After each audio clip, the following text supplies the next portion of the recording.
और बीजेपी का 8वां आधिकारिक उम्मीदवार चुनाव हारेगा, ये लिख लीजिए। उत्तर प्रदेश में राज्यसभा की लड़ाई दिलचस्प होती जा रही है। बीजेपी ने 8वां उम्मीदवार मैदान में उतारकर मुकाबले को रोमांचक बना दिया है, या यूं कहें कि इस सियासी लड़ाई में जान डाल दिया है। दरअसल यहां 10 सीटों के लिए 11 उम्मीदवार चुनावी मैदान में, भाजपा की तरफ से 8 और समाजवादी पार्टी की तरफ से 9 उम्मीदवार मैदान में। दरअसल इससे पहले बीजेपी ने अपने वोटों के गणित के लिहाज से 7 उम्मीदवार चुनाव मैदान में उतारे थे। सपा ने अपने वोटों का वही गणित देखते हुए 3 राज्यसभा उम्मीदवारों का नामांकन करवाया, लेकिन यूपी की बदली हुई सियासी फिजा को देखते हुए ऐन वक्त पर बीजेपी ने संजय सेठ को 8वां उम्मीदवार बना दिया। बस यहीं से नंबर गेम शुरू हो गया। लेकिन लगता है कि बीजेपी की सियासी रणनीति को देखते हुए सपा ने भी बीजेपी के 8वें उम्मीदवार को हराने और अपने तीसरे उम्मीदवार की जीत पक्की करने के लिए जोड़ तोड़ शुरू कर दी है।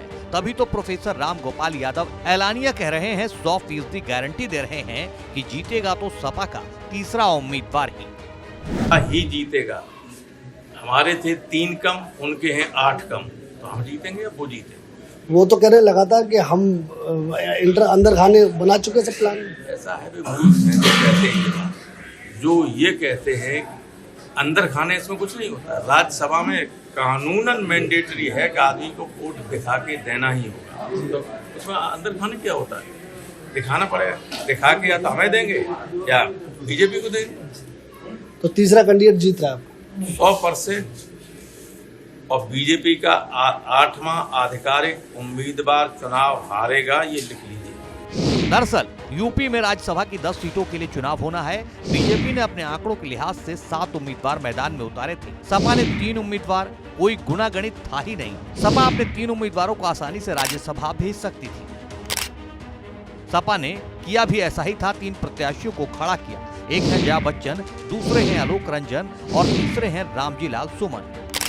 तीनों ही उम्मीदवारों ने नामांकन कर दिया है, लेकिन ऐन मौके पर नामांकन के आखिरी दिन बीजेपी ने 8वां उम्मीदवार मैदान में उतार दिया। बीजेपी के 8वें उम्मीदवार हैं संजय सेठ, जिन्होंने भी नामांकन कर दिया है।